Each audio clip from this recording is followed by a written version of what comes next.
Start. जय हिंद। आप सभी लोग का स्वागत है प्रिसाइज के ऑनलाइन एंड ऑफलाइन क्लास में। जैसा कि आप लोग थंबनेल या डिस्क्रिप्शन देखे होंगे, उसमें लिखा है कि यूपीपीसीएस पेपर एनालिसिस। तो जो हमारा मकसद ये है कि जो अभी यूपीपीसीएस 2023 जो आ रहा है, उसके रिगार्डिंग मैं कुछ 5 साल के पेपर आपके साथ डिस्कस कर दूं, जिससे आपको ये अंदाजा लगे कि सवाल कैसे पूछे जाते हैं। मतलब यूपीपीसीएस का पूछने का क्या तरीका है, किस वाले सेक्शन से ज़्यादा सेक्शन आ रहा है, ठीक है, और किस टाइप के क्वेश्चन आते हैं। ठीक है, ये 2020 का पेपर है। 2020 का पेपर है, सेट ए है। इसकी ऑफिशियल आंसर की भी आयोग द्वारा जारी कर दी गई थी, तो उसी ऑफिशियल आंसर की को ध्यान में रखते हुए हम डिस्कस करेंगे। इसका लाभ क्या मिलेगा आपको इस वीडियो देखने से? इस वीडियो को देखने से आपको ये लाभ मिलेगा कि पेन और पेपर आप लेके बैठ जाइएगा, जो जो टॉपिक इसमें लिखे हुए हैं वो टॉपिक आप लिखते चलिएगा। यानी फॉर एग्जाम्पल, अगर मैं यहाँ पे कोई भी कहानी, कोई भी क्वेश्चन अगर बुद्धिज्म से आता है या जैनिज्म से क्वेश्चन आ रहा है, इसका मतलब आपको बुद्धिज्म और जैनिज्म कॉन्सेप्ट या वो टॉपिक आपको अपने हिस्ट्री से पढ़ लेना चाहिए रिविजन के टाइम पे। साथ ही साथ अगर हम पॉलिटी की बात करें, अगर इसमें कोई भी क्वेश्चन सुप्रीम कोर्ट से आता है, गवर्नर से आता है, या प्रेसिडेंट से आता है, या पार्लियामेंट से आता है, तो यानी कि वो टॉपिक जब आप रिवीजन करेंगे तो आप देख लेंगे।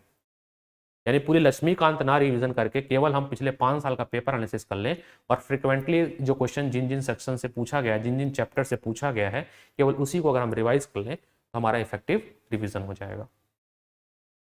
तो जो एक मास्टर स्ट्रेटजी होती है या एक मास्टर प्लान होता है कम समय में जल्दी से रिवीजन करने का, उसका पूरा अप्रोच आज की क्लास में हम लोग सीखेंगे। तो एक पेन और कॉपी आप लेके बैठ जाइएगा, ठीक है, पेन कॉपी लेके बैठ जाइएगा और टॉपिक लिखते चलिएगा, मैं आपको बताते चलूंगा।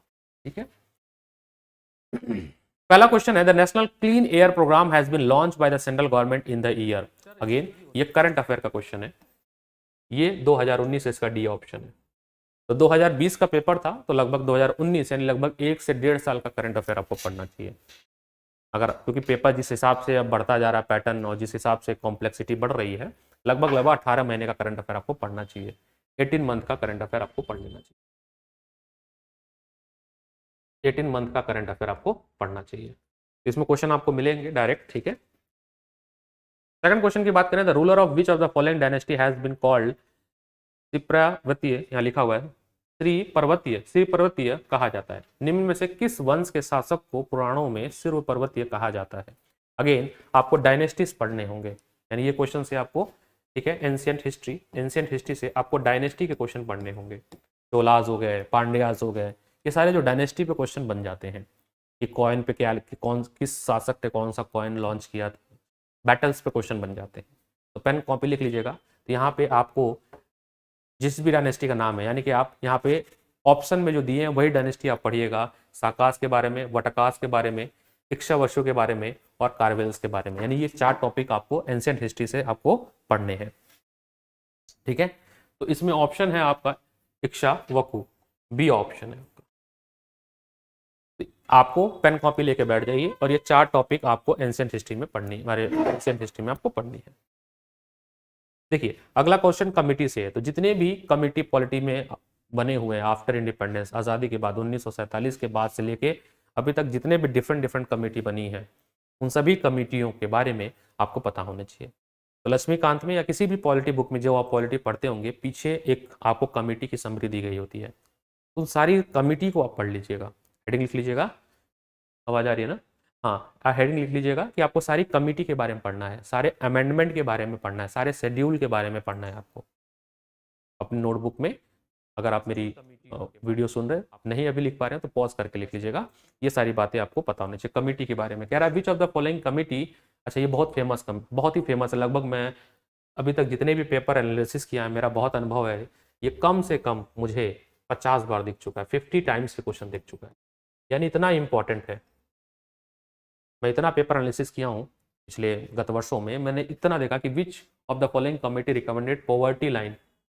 अच्छा, अगर ने एनसीईआरटी भी पढ़ी होगी, क्लास 10th की शायद एनसीईआरटी है, 9th या 10th की इकोनॉमिक्स की एनसीईआरटी है, उसमें पॉवर्टी का चैप्टर है, पॉवर्टी हैज अ चैलेंज, वहां पे इस कमेटी की जिक्र की गई है। ठीक है, क्या है, विच of the following committee recommended poverty line based on the nutrition recruitment. अब यहां से वैसे ऑप्शन इसका ए है, मैं आयोग का ऑप्शन के हिसाब से आपको बता रहा हूं। ऑप्शन है अलग कमेटी, ठीक है, अलग कमेटी। अब आपको नोटबुक में अपने इन सारे ये जो ऑप्शन है इनके बारे में भी आपको पढ़ना है। देखिए पेपर, बच्चों को पेपर एनालिसिस नहीं आता है, इसका बहुत गलत तरीके से एनालिसिस कर लेते हैं। आप ऑप्शंस में जो दिए गए हैं उनके बारे में भी अगर आप थ्योरी बना लेते हैं, टेस्ट सीरीज का यही फायदा होता है। टेस्ट सीरीज जब आप करिए तो टेस्ट सीरीज में जो ऑप्शंस भी दिए हैं उनकी थ्योरी भी आपको पता होनी चाहिए। आप विकिपीडिया से पढ़ सकते हैं, गूगल से पढ़ सकते हैं, साथ ही साथ आपके पास जो पुस्तक है उससे पढ़ लीजिए। तो इन सभी कमेटी के बारे में आपको, तेंदुलकर कमेटी, रंगारंजन कमेटी, ये कमेटी किस मुद्दे से एसोसिएटेड है। मैं इन सब पे लेक्चर नहीं लूंगा कि ये कौन सी कमेटी है, ये तो फिर डिटेल्ड वीडियोस बन जाएंगी। यहाँ बस आपको बताना है कि ये कमेटी आपको पता होनी चाहिए। तो वो जो लक्ष्मीकांत पढ़ते हैं, कोई भी बुक पढ़ते हैं पॉलिटी की, उसके लास्ट में अपेंडिक्स में पूरी समरी दी होती है कमेटी के बारे में। यानी कि आपको पॉलिटी में कमेटी पढ़ना बहुत इंपॉर्टेंट है। अभी आगे और बढ़ते हैं ऐसे ही। ये आपका थर्ड क्वेश्चन था। फोर्थ क्वेश्चन पे आते हैं आगे। अब देखिए यहाँ पे क्वेश्चन, फोर्थ क्वेश्चन आपका मौर्य एज से आया है, यानी कि आपको मौर्यन एज भी पढ़ना पड़ेगा, आपको मौर्यन एज भी पढ़ना पड़ेगा। तो आप फोर्थ टॉपिक लिख लीजिएगा मौर्यन एज, ठीक है। कह रहा है द ऑफिशियल एग्रोनोमिया, एग्रोनोमिया देखो एग्रो एग्रीकल्चर से रिलेटेड होगा कुछ, यानी एग्रीकल्चर के कुछ वेट या कुछ ऐसा रेवेन्यूज होगा। तो अब तोड़, मतलब यहाँ पे हम थोड़ा सा कॉमन सेंस भी लगा सकते हैं। एग्रो मीन्स एग्रीकल्चर, एग्रीकल्चर मतलब एग्रीकल्चर से क्या होता था, रेवेन्यू सिस्टम, कर वसूलने की विधि।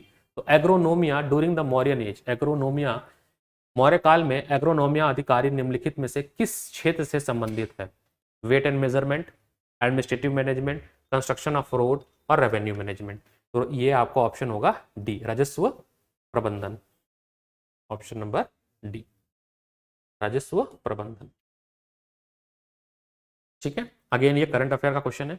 अच्छा, जितने भी रिपोर्ट और इंडेक्सेस आते हैं, ठीक है, report and index, report heading लिख लीजिएगा, अगला टॉपिक आपके लिए है रिपोर्ट एंड इंडेक्स। अब रिपोर्ट एंड इंडेक्स आपको कहां से मिलेगा, रिपोर्ट एंड इंडेक्स का रिसोर्स कहां से मिलेगा। तो घटना चक्र की जो आंख वाली मैगजीन आती है, कुछ लोग घटना चक्र फॉलो करते हैं, कुछ लोग परीक्षा वाणी फॉलो करते हैं, ये आपकी चॉइस है। और भी बहुत सारे रिसोर्सेस होगा, बट रिलायबल मतलब जो ट्रस्टेड करंट अफेयर है वो है घटना चक्र, यूपी के एग्जाम के लिए। तो घटना चक्र में रिपोर्ट इंडेक्स की आपको 2 पेज की कंटेंट मिल जाएगा। आपको वो 2 पेज याद कर लेना है, क्योंकि उस रिपोर्ट एंड इंडेक्स से आपको एक क्वेश्चन आने की 100% संभावना है। बात समझ रहे हैं आप, मेरी बात समझिएगा। तो क्या लिखा हुआ है, फिफ्थ क्वेश्चन देखिए। फिफ्थ क्वेश्चन में कह रहा है कि which of the following indicator is not an use to calculate the human, human index. इनमें से नॉट बोला है, क्या बोला है, नॉट बोला है। ह्यूमन डेवलपमेंट इंडेक्स बनाते समय नॉट बोला है, क्या क्या नहीं लेते हैं। अच्छा, ह्यूमन डेवलपमेंट इंडेक्स भी अगेन एनसीईआरटी में दिया हुआ है, WTO वाला जो टॉपिक है वहां पे भी दिया है, पॉवर्टी वाले चैप्टर में, ठीक है।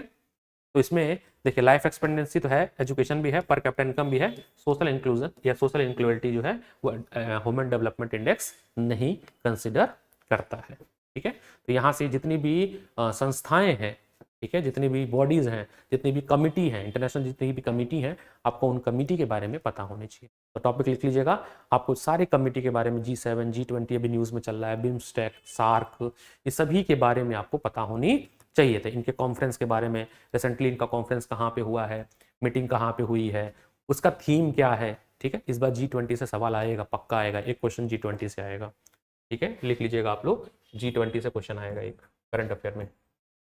यूपी के एग्जाम में, चाहे पीएफओ के एग्जाम में आपको G20 का क्वेश्चन मिलेगा, ठीक है।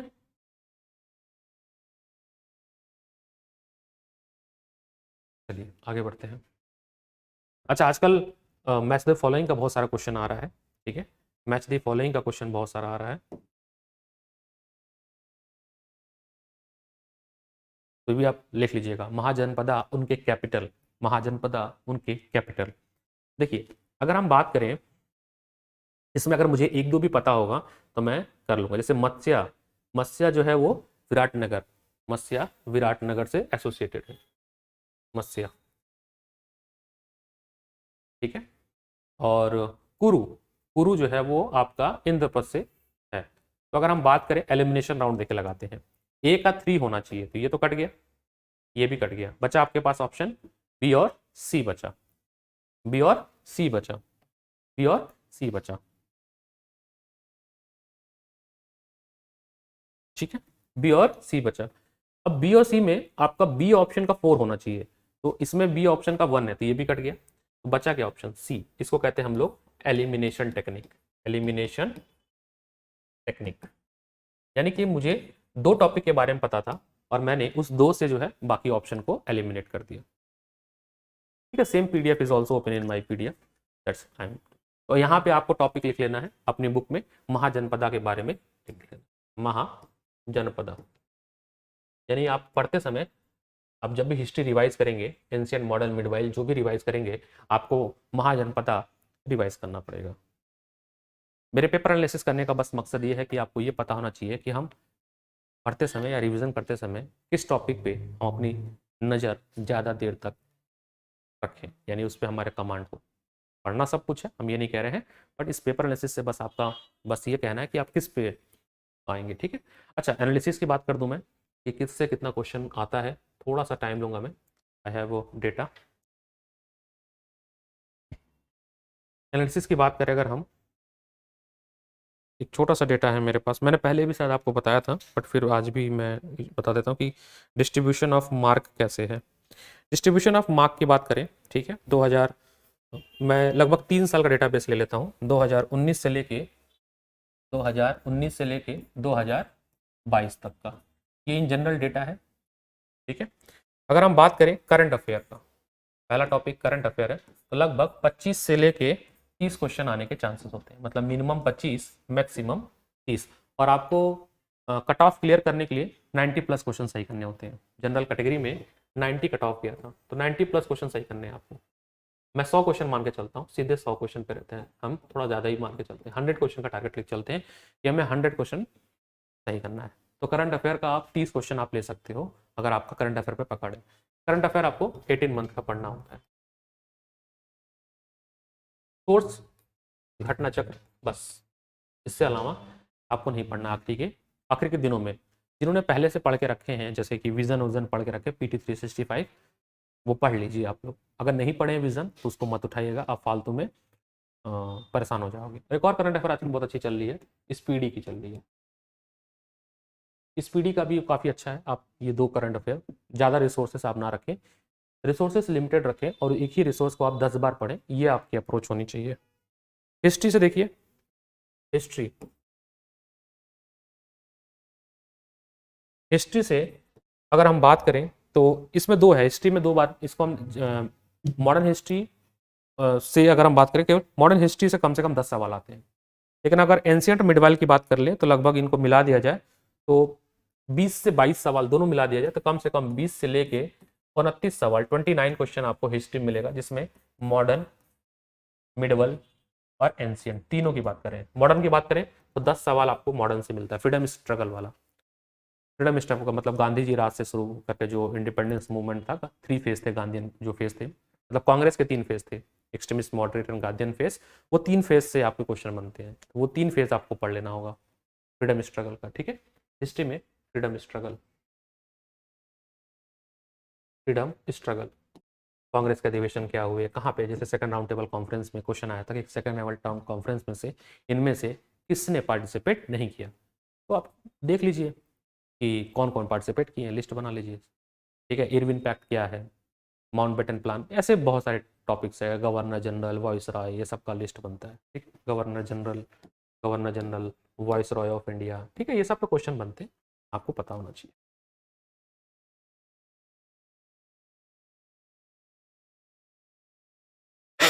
तीसरे टॉपिक की बात करें, हम, तो इसके बाद आप इंडियन पॉलिटी की बात कर लेते हैं। इंडियन पॉलिटी में लगभग 16 से 20 क्वेश्चन आते हैं, इंडियन पॉलिटी। अच्छा, मैंने आपसे वही बोला, इंडियन पॉलिटी को पढ़ने का सबसे बेहतरीन तरीका ये है, कम से कम 5 साल के पेपर आप लगा लीजिए, 5 ईयर के पेपर लगा लीजिए। 5 साल के पेपर लगा के आप टॉपिक लिस्ट कर लीजिए, जैसे मुझे जो याद आ रहा है मैं भी लिख देता हूँ। जैसे एक क्वेश्चन आपका आता है फंडामेंटल राइट से, ठीक है, प्रेसिडेंट पीएम, ठीक है, president PM, council of minister, governor general, ठीक है, इनसे क्वेश्चन जरूर बनता है।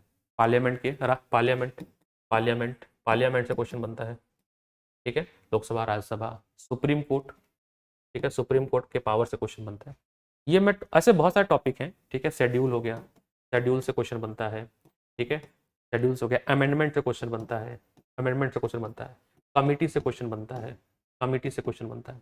फंडामेंटल राइट देखिए बहुत इंपॉर्टेंट है, इसलिए मैंने सबसे पहले लिखा कि कौन सा राइट कहाँ से बोरो किया गया है। ये ऐसा नहीं कह रहा हूँ कि यही टॉपिक केवल पढ़ना है, इससे भी काफ़ी सारे टॉपिक्स और ज़्यादा हो सकते हैं। ये मुझे जो अभी रिकॉल हो रहा है पेपर एनालिसिस से वो मैं लिख रहा हूँ। डिटेल तो बहुत कुछ है, वो सिलेबस मैं दे चुका हूँ आपको, डिटेल सिलेबस पहले दे चुके हैं हम। और आप इस सिलेबस चाहिए डिटेल तो आप प्रिसा IAS जो का ऐप है डाउनलोड कर लीजिएगा, वहाँ पे अपलोडेड सेक्शन में आपको मिल जाएगा। इंडियन पॉलिटी में 5 साल का पेपर आप लगाइए और उससे टॉपिक फिल्टर करिए, ये काम खुद से करिए, ठीक है। इसमें कम से कम आप मान के चलिए 19 से 20 क्वेश्चन आपके आते हैं, और ऐसे क्वेश्चन नहीं आते कि आप बहुत UPSC लेवल का है कि को रिलेटेड है, बहुत ही फैक्चुअल क्वेश्चन आते हैं। अभी मैं आपको क्वेश्चन दिखा दूंगा, ठीक है। जैसे अभी क्वेश्चन दिखा था ना, कमिटी, ये कमिटी किससे एसोसिएटेड, सीधा आर्टिकल भी पूछ लेता है, मैच दी आर्टिकल, कौन सा आर्टिकल सही है, ठीक है।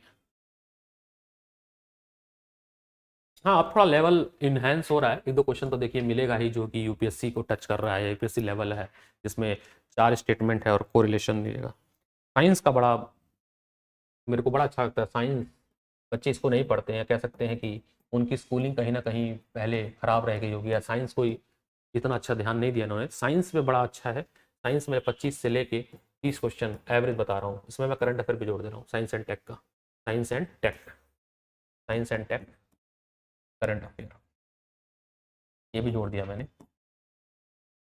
ठीक है, ये भी जोड़ दिया मैंने। बताओ 30 सवाल आपका यही हो गया, 30 सवाल करंट अफेयर, 30 60 हो गए, 40 सवाल और आपको सही करने हैं। 40 सवाल के लिए नेक्स्ट पे आ जाइए आप, ज्योग्राफी पे आ जाइए, ज्योग्राफी पे आ जाते हैं, ठीक है। अगर हम ज्योग्राफी और इन्वायरमेंट को दोनों को मिला दें, लगभग 35 सवाल बन जाते हैं ज्योग्राफी, क्योंकि बहुत बड़ा रोल प्ले कर रहा है ज्योग्राफी और इन्वायरमेंट। अब इसमें भी कौन सा टॉपिक पढ़ना है बहुत इंपॉर्टेंट, इसका सवाल बता देता हूँ। इसको भी आपको करने का तरीका क्या है, 5 साल का पेपर लगाइए, 5 ईयर का, टॉपिक को आप फिल्टर करिए। जैसे मिनरल, कहाँ पे कौन सा मिनरल पाए जाते हैं, ट्राइब्स वाला चैप्टर बहुत इंपॉर्टेंट है, ठीक है। ट्राइब्स वाला चैप्टर जो भी आपके पास किताब है उसमें लास्ट में ट्राइब का चैप्टर दिया होता है, नहीं है तो आप बताइएगा कमेंट सेक्शन में, हम वो ट्राइब का PDF बना के आपको दे देंगे। ट्राइब से 2 क्वेश्चन मिलते हैं कि कौन से ट्राइब कहाँ पाए जाते हैं।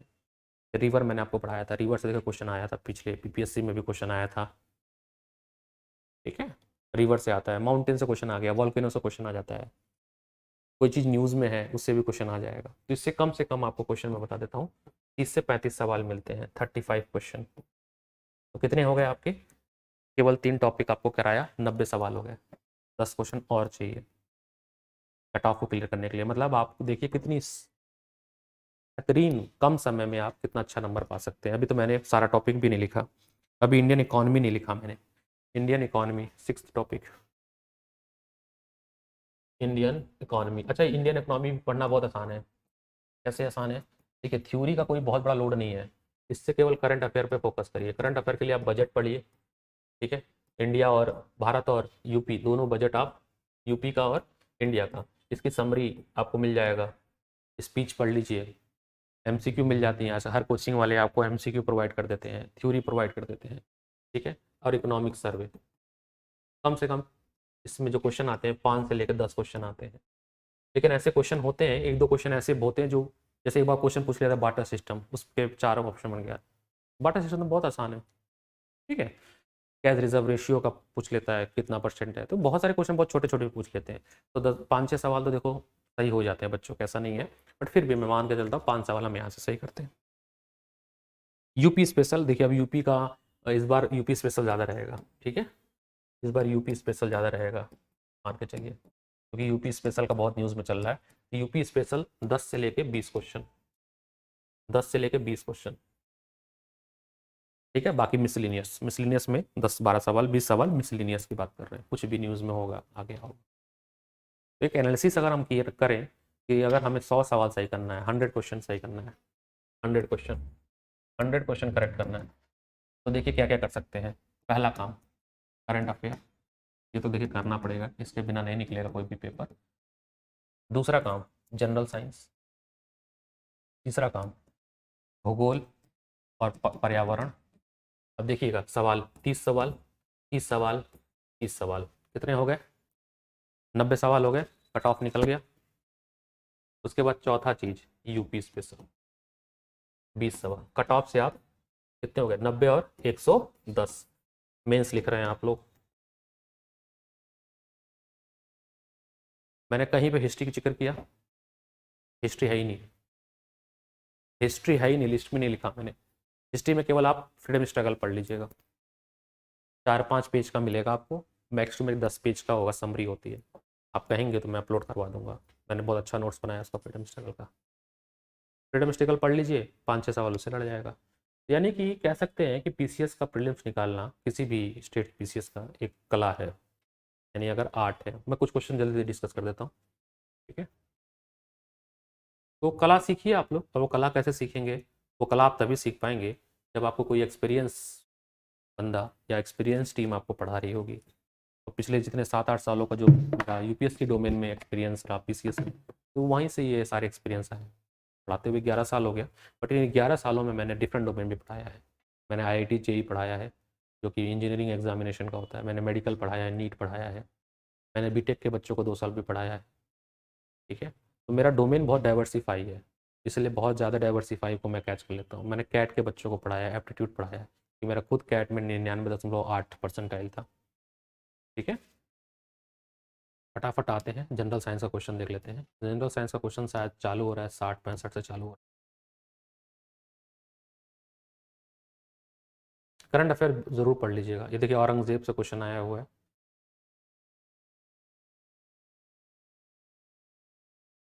ये match the following ancient history से आया है, आप मॉडर्न और उसका देख लीजिएगा। ये करंट अफेयर 46 में क्वेश्चन है कि which of the following district UP major solar power plant was established in collaboration with France. ये बहुत न्यूज़ में था, फ्रांस से वो आए थे। कहाँ पे लगाया गया था देखिएगा। जहाँ तक मुझे याद आ रहा है 2018 का करंट अफेयर है ये। देवरिया में तो नहीं लगाया गया था, तो चेक करिएगा। मिर्ज़ापुर ऑप्शन हो सकता है, ठीक है? आगरा भी नहीं है, तो डी ऑप्शन हो सकता है। देखिए समिट से मैंने क्वेश्चन कहा था ना, G20 समिट 2019, समिट से क्वेश्चन आ जाएगा और जगह पूछ देगा कि कहाँ पे किया गया है, ठीक है? तो सारे समिट पढ़ लेना आप लोग। रामसर, भारत में कितने रामसर हैं, यूपी में कितने रामसर साइट ऐड हुए हैं, वो जरूर पढ़ लीजिएगा। रामसर साइट यूनेस्को की जो लिस्ट है, ये तो मैंने पढ़ाया था कि which of the following is a trans Himalaya. तो जो मैं रिवर सिस्टम पढ़ाया था उसमें है, तो इसमें ऑप्शन है सतलज। मैंने जो रिवर सिस्टम पढ़ाया है उसमें मैंने सारा ये पढ़ाया। भारत की नदियाँ जाके देखिएगा, हिमालय और भारत की नदियाँ, हिमालयन नदियाँ, और मैंने वहाँ पे पठार की नदियाँ सारी बताई हैं मैंने। रैंकिंग वगैरह देखिए, ट्राइब्स, ट्राइब्स दिया, लोकेशन दिया, कह रहे इसमें से कौन सी ट्राइब्स जो करेक्टली मैच नहीं है, ठीक है? तो ट्राइब्स का आपको एक बार पढ़ना पड़ेगा, आपको ट्राइब्स का क्वेश्चन है। कोविड-19 का क्वेश्चन है 59 current affair. Again committee 65 question is again committee. 66 question, valley of Kashmir कहाँ पे है? ये मैंने बहुत बढ़िया ये पढ़ाया भी था, पीर पंजाल हिमाद्रीगंज, बी ऑप्शन है। अगर आप लोग मेरा माउंटेन वाला अगर पढ़ा होगा आपने, माउंटेन मैंने जो यूट्यूब पे भी पढ़ा हुआ है, वहाँ पे क्वेश्चन ये मिल जाएगा। बी ऑप्शन है, कश्मीर वैली कहाँ पे है? पीर पंजाल और हिमाद्रीगंज, ठीक है? ज्योग्राफी, तो कितना आसान क्वेश्चन है। जो टॉपिक था ना, मैंने पढ़ाया था आपको फिजियोग्राफी ऑफ इंडिया, है ना, या फिजिकल फीचर ऑफ इंडिया, वहाँ पे मैंने ये टॉपिक कवर कराया है, आप देख लीजिएगा पुराना वीडियो भी। ये देखिए रिवर का आ गया है, और उसको अरेंज भी करना है, ठीक है? रिवर का क्वेश्चन है, Betwa, Ken, Sindh, Chambal west to east कौन सी फ्लो करती हैं, ठीक है? स्माइल फाउंडेशन का अवार्ड मिला था, ये पता है मुझे, कोई इशू नहीं है। कंट्री और देखिए मिनरल नोर्स, तो यहाँ पे मैच द फॉलोइंग आ जाएगा कि कौन से और कहाँ कहाँ पे किस देश में पाए जाते हैं, ठीक है? तो टॉपिक आप ऐसे लिखते चलिएगा।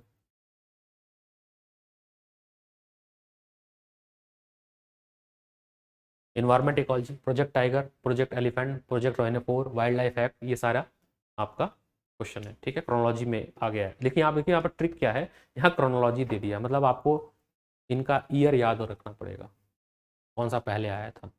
ये भी एनसीईआरटी में भी है, और शंकर आईएएस की जो बुक आती है, अगर आपने शंकर आईएएस पढ़ा, इन्वायरमेंट के लिए the best book Shankar IAS है, ठीक है? इन्वायरमेंट के लिए केवल शंकर आईएएस पढ़िए और करंट अफेयर पढ़िए, हम जहाँ इधर उधर करने की जरूरत नहीं। मैं लिख देता हूँ शंकर आईएएस पर्यावरण के लिए जो इंग्लिश मीडियम के बच्चे हैं वो शंकर आईएएस पढ़ें। शंकर आईएएस की बुक आती है, बहुत अच्छी बुक है, 400 पेज की बुक होती है, केवल इसको पढ़ें और करंट अफेयर, बस। इससे ज़्यादा आपको पढ़ने की ज़रूरत नहीं है। उसके ताम झाम जो पढ़ते हैं अपना समय बर्बाद करेंगे, ठीक है।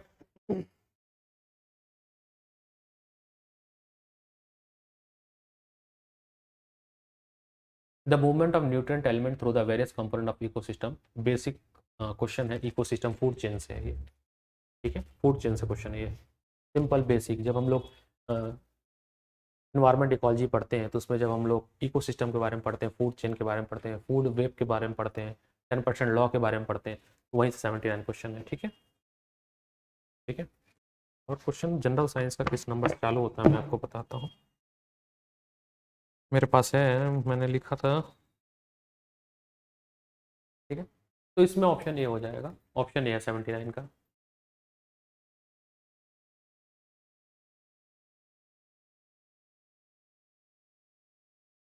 कंट्री और उनके कैपिटल भी पूछा है, ये भी पूछ लेता है, कंट्री और उनके कैपिटल।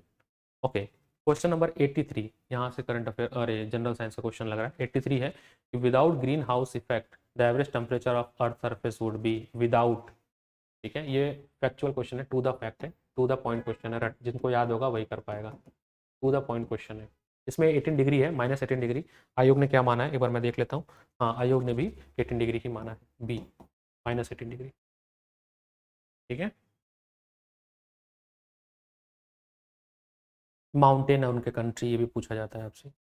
अगला है विच of the following natural substance contain iron, इनमें से कौन सा सब्सटेंस आयरन है, जिसके पास आयरन है, ठीक है। तो ये भी आपका जनरल साइंस का क्वेश्चन है, इसमें आपका बनेगा ऑप्शन नंबर डी, ठीक है, option number D. Again Malaysia में कैंता वैली, ये मिसलिनियस, जैसे 88 क्वेश्चन क्या है, यही मिसलिनियस है। मिसलिनियस में आपका जो भी न्यूज़ में होगा कहीं मिसलिनियस, तो सर देखिए वो हिट एंड ट्रायल वाला है, तो बहुत मिसलिनियस टॉपिक अगर आपको आ रहा है तभी आप उसको टिक मारिए, नहीं तो ज़्यादा रिस्क लेने की जरूरत नहीं है, ठीक है। कॉफी उसके लिए था, टीन प्रोडक्शन के लिए, ठीक है। Change in the base sequence with the gene is called, तो बहुत आसान है, म्यूटेशन, 89, ठीक है, म्यूटेशन। कोरोना के समय में भी न्यूज़ में था कि जो जीन में कोरोना बार बार क्या कर रहा है, म्यूटेट कर ले रहा है अपने सीक्वेंस को, तो ये डीएनए जो चेंज हो जाता है उसको हम लोग म्यूटेशन कहते हैं। तो बहुत आसान है, देखिए फ्यूजन में क्या होता है, मतलब वो होता है, फर्टिलाइजेशन होता है, ब्रीडिंग, क्रॉस, क्लोनिंग, मतलब एग्जैक्ट, तो ये तो कट ही गया, ये दोनों बचा के ऑप्शन ए, तो हम ऐसे भी कर सकते हैं एलिमिनेट करके। वैसे इसका ऑप्शन ए था ही, इतना कोई बहुत कठिन नहीं है सवाल, बहुत आसान सवाल है, ठीक है जी। देखिए अब कल की अगर लेक्चर आपने देखा होगा, कह रहा है which of the following use in fire alarm, fire alarm में से इसमें photo cell, water cell, solar cell, तीनों ही नहीं करते। कमेंट बताइएगा, कल के ही लेक्चर में मैंने आपको सेल बताया था, ठीक है, नन ऑफ दीज ऑप्शन इसमें। पंचायती राज किस शेड्यूल में आता है, किस कौन सा, या कौन, sorry schedule, which part of Indian constitution, तो वो सिंपल पार्ट भी देखिए, कॉन्स्टिट्यूशन का बस आप पार्ट भी याद कर लीजिएगा, किस पार्ट में क्या बातें कही गई हैं। आर्टिकल तो बहुत ज़्यादा है, बट अगर पार्ट याद कर लेते हैं, और आपको कौन कौन से आर्टिकल याद करने हैं, तो वो उसके लिए भी आप 5 साल का पेपर लीजिए, जो जो आर्टिकल पेपर में आया हुआ है उसको एक जगह लिख लीजिए, वही आपका क्वेश्चन है, ठीक है। इसमें से थर्मोप्लास्टिक कौन सा नहीं है, 93 क्वेश्चन नंबर, इसमें से कौन सा थर्मोप्लास्टिक नहीं है, नियोप्रीन थर्मोप्लास्टिक नहीं, बाकी सभी टेफ्लॉन हो गया, पॉलिस्टर, ये पॉलीमर का क्वेश्चन है, किससे है, पॉलीमर, केमिस्ट्री में टॉपिक है पॉलीमर, उससे क्वेश्चन है, पॉलीमर, पॉलीमर, पॉलीमर से क्वेश्चन है, ठीक है।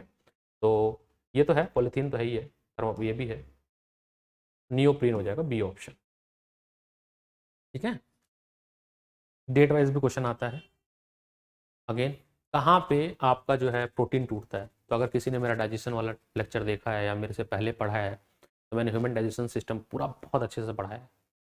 तो बात है प्रोटीन, सबसे पहले प्रोटीन टूटता है स्टमक में, फिर स्मॉल इंटेस्टाइन में, 2 जगह टूटता है केवल प्रोटीन, ठीक है। प्रोटीन केवल 2 जगह टूटता है, याद रखेंगे इस बात को। फैट कहाँ टूटता है, कमेंट सेक्शन में बताएगा, फैट केवल एक जगह टूटता है, स्मॉल इंटेस्टाइन में, ठीक है।